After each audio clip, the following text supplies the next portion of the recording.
fights that made my jaw drop on paternity court. He wasn't there. He didn't even come to the doctor's appointment. But the problem is if he's ever gonna do something, you have got to pipe. Got back in a relationship with You took him back again. Okay. Mr. Wallace, get out the court. Get out the court. And guys, today's case has more action than a Hollywood blockbuster. Today's headliner is the case of Haybert v. Howard, where the stakes are high and the emotions are even higher. Miss Haybert is pointing the finger at Mr. Howard, claiming he's the runaway father of her 6-month-old son. But there's a twist. According to her, Mr. Howard was rolling doubles, fathering another child with another woman mere weeks apart. Get your splash guards on. This one is about to get messy. Therefore, is not your responsibility. Yes. You are countersuing for $1,000 in damages for a ring Miss Howard pawned that was given to you by your late grandmother. Yes, ma'am. Okay, Miss Haybert, please tell me how your relationship began. I met this clown at the Washington Redskins Stadium Hold on when we second used now. to work Hold on together. 1 second. Mr. Howard denied paternity with the confidence of a man who's never seen a diaper. Oh, and he wasn't just here to clear his name, he was also countersuing for damages for a family heirloom ring that Miss Haybert had allegedly pawned. The plot thickened as accusations flew faster than a fighter jet in a dogfight. Oh, I can't wait for you to have my son. He was so excited. Where the money at? Where's the money at if I won the lottery? As soon as my 5th or 6th month of pregnancy, he wanted to change up the tables. He wasn't there. He didn't even come to the doctor's appointment. At about 6 Girl, months. she's alive. Yes, and that's when the girlfriend started calling my phone, telling me, oh, they're still together, that he never broke up with her, that he lied, basically. Nah, by the look on Mr. Howard's face, you could tell that Miss Haybert's testimony was getting to him. Miss Haybert was on a roll. And the way things were looking, she was on track to steamroll Mr. Howard right out of the courtroom. I ain't put no gun in your head. You found out she was pregnant. Yes. When? How? She told you? She called you? Yeah, she said, I'm pregnant. I said, No. oh, you is? I said, damn. So I said, Mr. Howard, you in the court. I apologize, Keep man. playing. I was like, oh, you pregnant? Okay. And she was like, well, what you gonna do? Mr. Howard might as well be a comedian because he's cracking up this court. Granted, his funny demeanor and lighthearted testimony aren't doing him any favors, but boy is he entertaining. Too bad getting 2 women pregnant at the same by mistake isn't exactly a solid defense, or any defense for that matter. How he was telling me how I'm his life. You know, when we was together, he said he loved me. He used to always say, till death do us part, when he gave me that ring. That's because I was, I didn't give you nothing. You stole it. You stole it. You I was stole a it. liar. I'm still something You was a from liar you. up in this Let me know courtroom. I'ma steal But something all from you you. doing is lying in You this a liar. courtroom. Order in the court. Demeanor. The gloves were on and the bell had rung. This was a fight, folks. It was a full-on screaming contest as Mr. Howard and Miss Haybert wailed at each other at the top of their lungs. Judge Lake should have had some earmuffs on standby for this one. The drama only escalated as text messages were unveiled, revealing a trail of sweet nothings that Mr. Howard once whispered, or rather texted, to Miss Haybert. The empty promises of love and marriage were presented in court for everyone to see, adding fuel to the raging fire. But yet she was calling your phone, blowing up your phone. You say, I'm only gonna be there for the baby. That's why I'm talking to her for the baby. You told me that your daughter wasn't yours because she was sleeping around on you. You told me you didn't even know if the daughter was yours, but now you're claiming her. You do more for her than you do for my daughter son. look just like me. What are you talking about? So what? She look. I was dealing with a lot of stuff with Yes. this female, Your Honor. The courtroom's already heating up. And then Miss Lynch steps in, the second mama in this daddy dilemma. She's got a vibe that says she means business, and she's ready to lay down her side of the story. The air is thick with anticipation. What's she going to reveal about her boyfriend, Mr. Howard, and their shared past? You gave it to Ms. Lynch, and Ms. Lynch, you accept. I gave it back. You gave it back to Yes, her. when I found out about this chick. Now, Mr. Howard, you then go and give it to Miss Haybert. I didn't give it to her. We was doing something at the time, and We was you not. know, We she came up to a conversated. doctor's She conversated about appointment, ring. and you I gave me asked the her for ring. her. She's talking to me, boo boo. Well, that escalated quickly. But there's a twist. Miss Haybert drops the bomb that she pawned the ring. According to her, Mr. Howard had gifted it to her as a ticket to their happily ever after. Only thing is, Mr. Howard swore that he never gave his grandma's ring to Miss Haybert. He claimed that she had actually stolen it. And just when you thought it couldn't get any more tangled, Miss Lynch revealed that Mr. Howard had gifted her the ring before she turned it down. That ring gets around more than a rumor in a high school hallway. And once you give a gift, Mr. Howard, it's not revocable. You can't take it back unless she voluntarily gives it back. So she did have the right to I did not pawn give that. her no ring. That's crazy. Judgment for the plaintiff in that.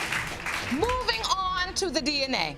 Now, we're first going to get the results. Now it's time for the main event, the DNA results. The courtroom's so quiet you could literally hear the tension. Is Mr. Howard the father of one baby both or neither? Mr. Howard's face is a mask of calm, but you can tell his heart's racing like he just got dropped into a boxing ring with Mike Tyson. The suspense is killing everyone, and they're all waiting for Judge Lake to break open those envelopes. Mr. Howard, you are his father.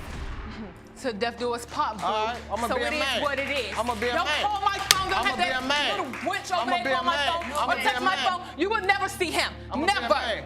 All right, everyone, grab your popcorn because we've just stepped out of one heck of a courtroom showdown. Miss Nazarene and Mr. Rami, our two main characters, were practically shooting lightning bolts at each other with their eyes. Talk about drama! You say he has caused you and your two children much pain and suffering by never stepping up as their father. Mr. Rami, you claim Ms. Nazarene has done immeasurable damage to your life and career by her very difficult personality. Ms. Nazarene, when did your relationship with Mr. Rami begin to sour? Miss Nazarene was fired up, swinging accusations like a major league hitter. She was fuming, claiming Mr. Rami was about as involved in parenting as water is in a desert. Then Mr. Rami strolled in, cool as a cucumber with a grin that could make you think he knew something you didn't. He tried to pin the blame on Miss Nazarene, saying she was tough to deal with and needed loads of etiquette training. Complete irrationality.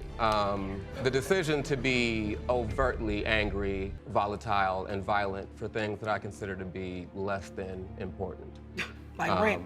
Very verbally and physically abusive. Is that true, Ms. No, Nazarene? it's absolutely not true. He and I have had one incident where he stole $500 from me. Ms. Nazarene was absolutely seething, painting Mr. Rami as the kind of non-existent dad you'd find in every story about a terrible childhood. She didn't hold back, folks. Not one bit. She laid it all out there talking about Mr. Rami's money troubles and his big rap star dreams. She made it clear his priority wasn't being a dad. Not trying to get a high school diploma, not trying to go to college. I put myself 90 hours, 90 units through college, raising 3 children on my own. I've always done hair. I've always worked, okay?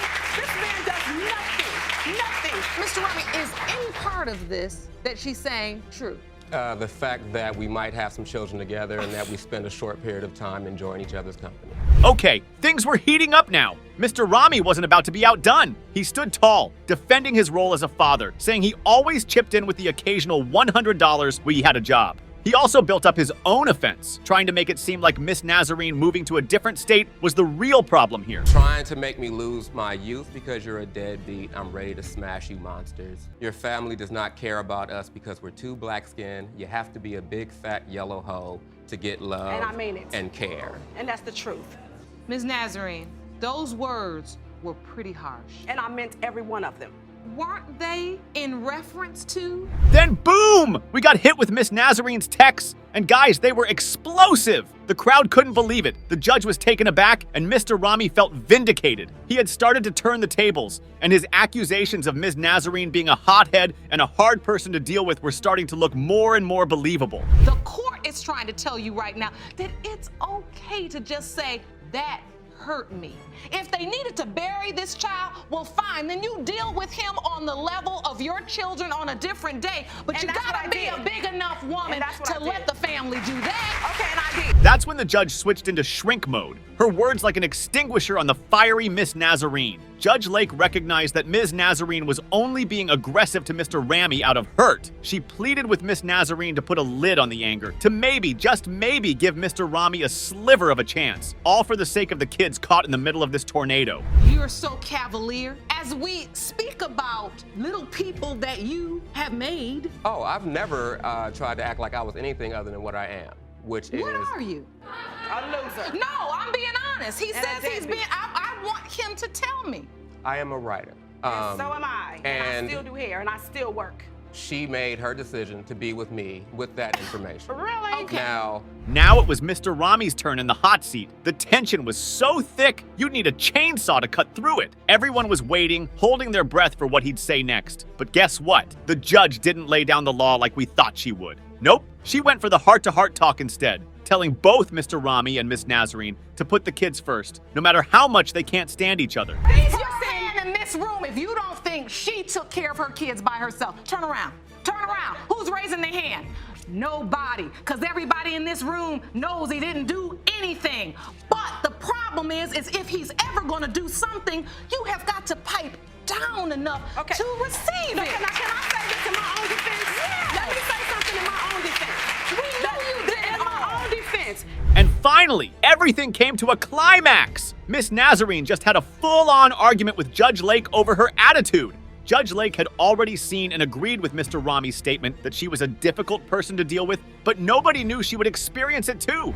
I could just let you go on all day because I want you to get the rant out, because when it's out, I want you to be able to leave it on the table so that he's heard everything you want him to know, and then I want you to look at him and say, when are you coming to see your kids? I texted him yesterday. This is what I'm saying. And then I want you, Mr. Rami, to answer definitively. So it's worth remembering that this wasn't a case to prove paternity. So no DNA tests were involved in this one. But as everything headed to way close and Judge Lake was ready to make her ruling, we were left at a cliffhanger. What would be next for this less than dynamic duo? Would Miss Nazarene turn the drama down a notch? Would Mr. Rami lace up his dad boots and take up some responsibility? And the million-dollar question, would the kids finally get to bond with their estranged father and see their folks bury the hatchet for 1 or 2 minutes? Don't start an argument. I don't. Hey, what time? And then if you could just give him a time, nothing else, and then you just say, I'll be there, and then I have my hat. Be there. Can you do that? Yes. Can you do that? Yeah. We have a wild one today, folks. This juicy case had everything. From tears and rage to screams and shouts, there was no way anyone in that courtroom was going to look away. Grab your popcorn and strap in, because this one is going to be a roller coaster of emotions, accusations, and baby daddy drama.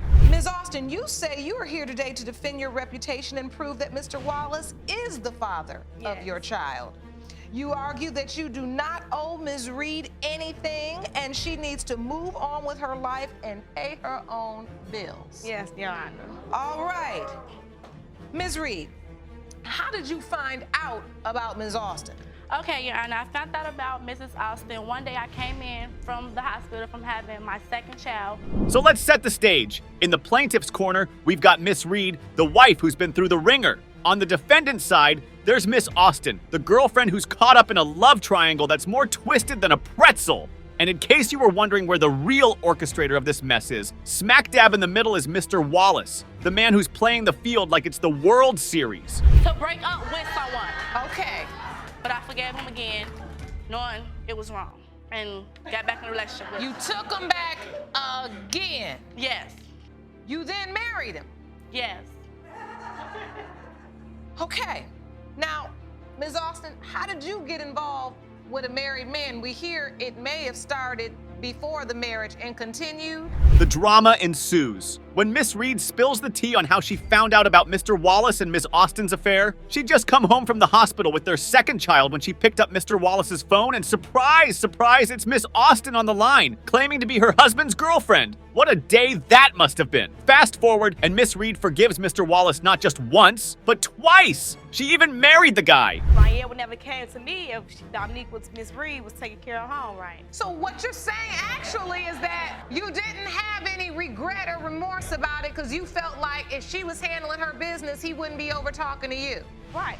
Your Honor, that means that she didn't mind playing the role as his little mistress, because any woman wouldn't sit there and be in a relationship with a man that has a woman. It was time for Ms. Austin to give her opening testimony, and boy, were we ready for it. Miss Austin didn't really deny any of Miss Reed's allegations in the beginning. She was actually out there defending her actions. According to her, she never knew that Mr. Wallace was married to Miss Reed when she first started seeing him. She also said that if Ms. Reed had been handling her business at home, Mr. Wallace wouldn't have had to come knocking on her door. Ouch! Shots fired! Yes, I did it to hurt Rael, and I did it to hurt her. And so Rael could see it's not okay to cheat on someone and misuse them and tell them you love them, and that's not what you do to someone you love. You don't cheat on them and you don't misuse them, period. That's what I did it for.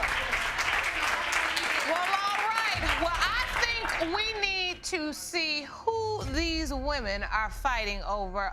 But wait, there's another twist. Just when you thought things couldn't get any messier, Ms. Reed just emptied a whole dump truck into the courtroom.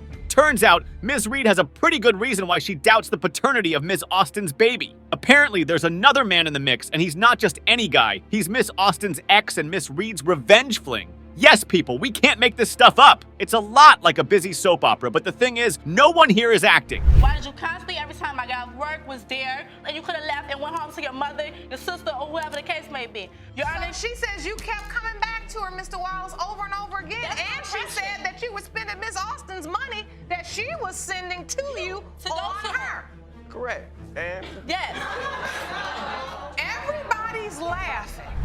Now let's talk about the reason why these two women just can't seem to get along. Mr. Wallace. After being summoned by Judge Lake, he finally struts into court, and almost instantly, you can tell that the man had no chill. He's got 3 kids with Ms. Reed, might have 1 with Miss Austin, and has 0 cares in the world. He even admitted to cheating because he was bored in his marriage. Really, dude? Bored? Oh, and if you think he's immature now, just wait till you see what happens next. Thank you so much. Now, what brings you to court today? What would you like to add? I also have a 5-month-old child by Mr. Wallace that he claims he's not the father of.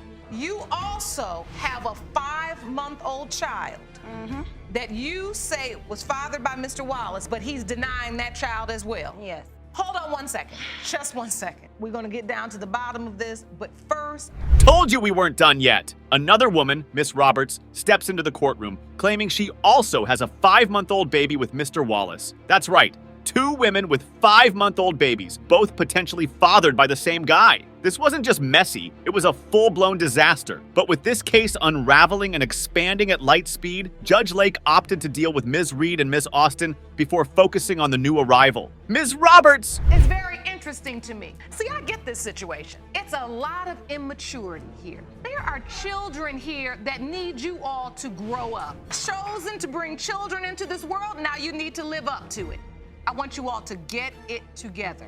Now, for you two, Ms. Roberts, Mr. Wallace, I'm going to send you to DNA diagnostics today because I want to get down to the bottom of whether or not you, Mr. Wallace, are in fact her child's father. That would give you 2. That result was the farthest thing from surprising. Once Mr. Wallace was revealed to be the father to Ms. Austin's child, the courtroom turned into a battleground with insults and choice words flying faster than speeding bullets. Miss Reed was heartbroken, Miss Austin was fuming, and Mr. Wallace didn't look like he cared at all. As he stood there like he was waiting for a bus, the audacity he exuded irked the entire courtroom. Judge Lake called out the immaturity she was seeing, reminding everyone there were little kids involved who needed responsible parents. She also criticized the ladies for cannibalizing each other when the real villain was standing right beside them. Preach, Judge Lake, preach! Because I want to get down to the bottom of whether or not you, Mr. Wallace, are in fact her child's father. That would give you 2 5-month-old children. Court is adjourned. I will see you back in this courtroom with the DNA results. Even after Mr. Wallace was confirmed to be Ms. Austin's baby daddy, the stakes were still super high. The 4 individuals involved in this case had entangled their lives so much that nasty complications were inevitable. So Judge Lake put a pin on all the drama, and in paternity court first, she reset the scene to answer everyone's next burning question. Was Mr. Wallace the father of Ms. Roberts' baby? Mr. Wallace, you say that if the results come back negative, you would like her to stay away from you and your current girlfriend, Ms. Austin. Ms. Reed. Now, you are here once again to find out if your husband, Mr. Wallace, is the father of yet another child. And we're back! Things are already boiling over before the court was adjourned, but maybe everyone is a bit more level-headed now. Let's check in on these 4 individuals that we recently established are some of the most, if not the most, dramatic people on Earth. As we expected, these 3 ladies brought the drama in spades. Ms. Roberts might have got a little bit too carried away, but her ops were lucky that the bailiff was a great referee too. So as she was excused from the courtroom to calm down, the show went on, and the tension only rose from there.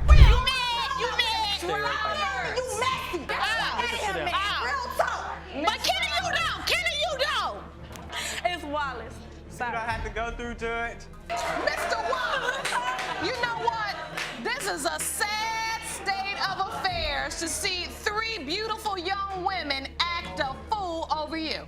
But hold on, because the plot thickens. Mr. Wallace, who's supposed to be a one-woman man, is actually married, and his marriage was an accident. Can you believe it? And the cherry on top? He's got another kid with Miss Austin who's dreaming of wedding bells and being the future Mrs. Wallace. Talk about complicated. The kids, I love my kids dearly, but I shouldn't have You got just married. don't love their mothers. Correct. So let me ask you this. Correction, he's lying because he was texting me a couple of weeks ago telling me how he still loved me. So you honestly still love me, you just the relationship just over with. You married to him. Yes, but we're trying to get divorced. I want nothing Well, to do I'll with right give you here. all this news flash. You're still married until you divorce. Now, Mr. Wallace was in the hot seat saying he loved his kids but regretted getting married. And get this, he was bold enough to say he didn't love the mothers, right in front of them. The audience was in shock, and so were we. But wait, there was more! Ms. Reed dropped a bombshell exposing Mr. Wallace's lovey-dovey text from just a few weeks ago. The irony! Ms. Reed is clapping for you on that, so you don't hold your head down, lift your head up. So you made a bad decision. You love somebody that didn't love you back the way you wanted them to. That's human nature. We go through that as women. But what I want to understand is, do you understand clearly what I've been trying to say to you? Yes. That you got 3 women in this room telling the same story of lies.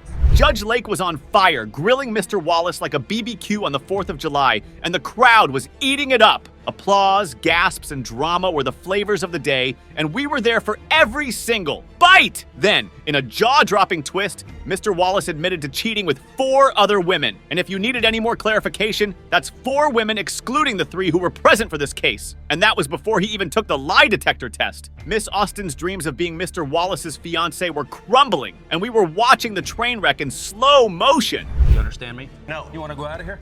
Yeah. Mr. Wallace, get out the court. Get out the court. And don't You know touch what? Hey, You what are you gonna do sorrier about than it? I thought you Let's were. go. Get out the courtroom, Mr. Wallace. You don't hold me Mr. down. Wallace, Go out. leave the God don't scare courtroom. me. Go out of the I'm courtroom. Chirac, boy. Leave I don't care. Go out of the the courtroom. courtroom, Mr. But as he exchanged words with Miss Reed, Mr. Wallace flipped out and completely lost his cool. Insults were flying, fists were clenched, and Judge Lake was laying down the law. She sends Mr. Wallace packing out of the courtroom, and we're all left wondering whether this hearing had come to an impromptu end. Oh, and side note, how busy was the bailiff on this case? He definitely earned his paycheck today. I never had anybody to show me how to treat a woman or to be a man. Or I'm just here for my kids. Where I'm from, the way that I treat women, it's the only way I know. That's the only thing that's accepted from where I'm from.